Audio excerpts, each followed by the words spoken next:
Hi friends, welcome back to my YouTube channel. ಇವತ್ತು mix ತರಕಾರಿ ಸಾಂಬಾರನ್ನ ಮಾಡಿ ತೋರಿಸ್ತಾ ಇದ್ದೀನಿ. ಹೇಗೆ ಮಾಡೋದು ಅಂತ ನೋಡೋಣ ಬನ್ನಿ. ಮಿಕ್ಸಿ ಜಾರ್ಗೆ ಒಂದು ಈರುಳ್ಳಿ ಮತ್ತು ಒಂದು ಟೊಮೊಟೊ, ಸ್ವಲ್ಪ ಕಾಯಿ ಹಾಕ್ಕೊತಾ ಇದ್ದೀನಿ. ಕಾಯಿ ತುರಿ ಇದ್ದರೆ ಕಾಯಿ ತುರಿ ಹಾಕ್ಕೊಳ್ಳಿ. ಒಂದು ಗೆಡ್ಡೆ ಬೆಳ್ಳುಳ್ಳಿ ಹಾಕ್ಕೊತಾ ಇದ್ದೀನಿ. ಇವೆಲ್ಲ ಗ್ರೈಂಡ್ ಮಾಡ್ಕೋಬೇಕು. ಸಿಂಪಲ್ ಮಸಾಲೆ ಇದು. ಈಗ ಒಂದು ಗ್ಲಾಸು, ಟೀ ಗ್ಲಾಸಲ್ಲಿ ಒಂದು ಗ್ಲಾಸು ತೊಗರಿಬೇಳೆ ತೊಗೊಂಡಿದ್ದೀನಿ. ಆ ಬೇಳೆನ ಮೊದಲು ವಿಜಿಲ್ ಹಾಕ್ಸ್ಕೋಬೇಕು. ತೊಳ್ಕೊಂಡು ಕುಕ್ಕರ್ಗೆ ಹಾಕಿ ಒಂದು ಟೊಮೊಟೊ ಮತ್ತು ಒಂದು ಗ್ಲಾಸ್ ತೊಗರಿಬೇಳೆನ ತೊಳೆದಾಕಿದ್ದೀನಿ ನೋಡಿ. ಒಂದು ಗ್ಲಾಸ್ ಈಗ ತೋರಿಸಿದ್ನಲ್ಲ, ಆ ಗ್ಲಾಸಲ್ಲಿ ಒಂದು ಗ್ಲಾಸ್ ನೀರು ಹಾಕಿದ್ದೀನಿ. 3 ವಿಜಿಲ್ ಹಾಕ್ಸ್ಕೊತೀನಿ. ಚೆನ್ನಾಗಿ ಬೇಳೆ ಬೇಯಬೇಕು. ಆದ್ದರಿಂದ ನೋಡಿ, ಇಲ್ಲಿ ನುಗ್ಗೆಕಾಯಿ, ಬದನೆಕಾಯಿ, ಮೂಲಂಗಿ, ಕ್ಯಾರೆಟು, ಆಲೂಗೆಡ್ಡೆ ಮತ್ತು ನವಕೋಲು, ಬೀನ್ಸು ಎಲ್ಲ ತೊಗೊಂಡಿದ್ದೀನಿ. ಏನೇನು ತರಕಾರಿ ಇದೆಯೋ ಎಲ್ಲ ಸ್ವಲ್ಪ ಸ್ವಲ್ಪ ತೊಗೊಂಡಿದ್ದೀನಿ. ನೀವು ನಿಮ್ಮ ಹತ್ರ ಯಾವುದ್ಯಾವ್ದಿದ್ರೆ ಅದೆಲ್ಲ ಹಾಕ್ಕೊಳ್ಳಿ. ಬೀರೆಕಾಯಿನೂ ಹಾಕ್ಬೋದು ಇದಕ್ಕೆ. ಈಗ ನೋಡಿ, ಬೇಳೆ ಬೆಂದಿದೆ. ಸ್ವಲ್ಪ ಚೌಟಲ್ಲಿ ಈ ಥರ ಸ್ಮ್ಯಾಶ್ ಮಾಡ್ಕೊತಾ ಇದ್ದೀನಿ. ಈಗ ತರಕಾರಿಗಳ್ನೆಲ್ಲ ಸೇರಿಸ್ಕೊತಾ ಇದ್ದೀನಿ ನೋಡಿ.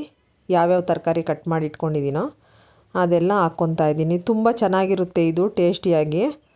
ಎಲ್ಲದಕ್ಕೂ ಕಾಂಬಿನೇಷನ್ನಾಗಿ ಚೆನ್ನಾಗಿರುತ್ತೆ ಇದು. ನಾನಿಲ್ಲಿ ಮುದ್ದೆ ಮತ್ತು ಅನ್ನದ ಜೊತೆಗೆ ಮಾಡಿದ್ದೀನಿ.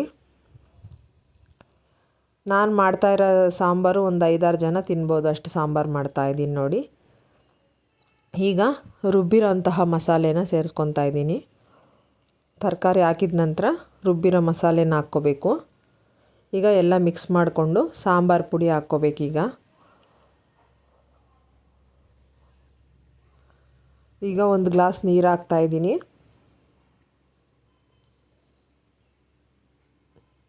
ಈಗ 2 ಟೀ ಸ್ಪೂನು ಸಾಂಬಾರು ಪುಡಿ ಹಾಕ್ಕೊತಾ ಇದ್ದೀನಿ.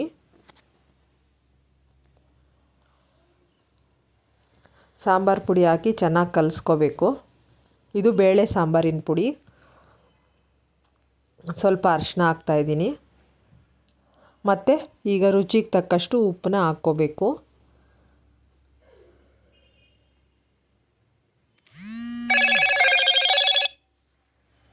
ನೋಡಿ, ಅದಕ್ಕಿರಬೇಕು ಸಾಂಬಾರು. ನೋಡ್ತಾ ಇರ್ಬೋದು ನೀವು. ಈಗ ಒಂದು ವಿಜಿಲ್ ಹಾಕ್ಸ್ಕೊತೀನಿ. ಇದನ್ನು ಬೇಯೋದು ಲೇಟ್ ಆಗುತ್ತೆ ಅಂತ ಕುಕ್ಕರಲ್ಲಿ ಒಂದು ವಿಜಿಲ್ ಹಾಕ್ಸ್ತಾ ಇದ್ದೀನಿ. ಮಸಾಲೆ ಎಲ್ಲ ಹಾಕಿದ್ಮೇಲೆ ನೋಡಿ, ಈಗ ಸಾಂಬಾರು ರೆಡಿಯಾಗಿದೆ. ನೀವು ಬೆಂದಿಲ್ಲ ಅಂದರೆ 2 ವಿಜಿಲ್ ಹಾಕ್ಸ್ಕೊಬೋದು ನೋಡಿ. ತುಂಬ ಗಟ್ಟಿನೂ ಅಲ್ಲದೆ ತುಂಬ ತೆಳುವು ಅಲ್ಲದೆ ಈ ಥರ ಇದೆ. ಈಗ ಸಾಂಬಾರಿಗೊಂದು ಒಗ್ಗರಣೆ ಮಾಡ್ಕೊಳ್ಳೋಣ. ಈಗ 2 ಟೀ ಸ್ಪೂನ್ ಎಣ್ಣೆ ಹಾಕ್ಕೊಂಡು ಸಾಸಿವೆ ಸೇರಿಸ್ಕೊತಾ ಇದ್ದೀನಿ.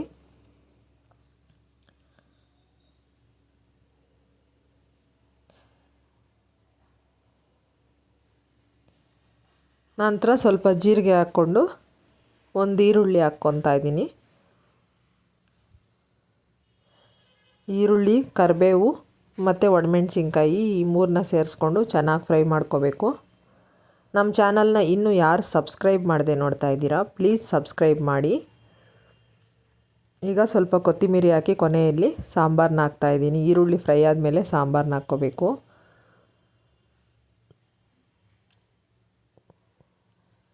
ಸಾಂಬಾರನ್ನ ಕುಕ್ಕರ್ಗಳಕ್ಕೆ ಹಾಕಿದ್ದೀನಿ ನೋಡಿ. ಈಗ ಮಿಕ್ಸ್ ಮಾಡ್ಕೋಬೇಕೆಲ್ಲನೂ. ಮಿಕ್ಸ್ ಮಾಡಿಕೊಂಡು 1 ನಿಮಿಷ ಕುದಿಸ್ಕೊಂಡ್ರೆ ಸಾಂಬಾರು ರೆಡಿ ಆದಂಗೆ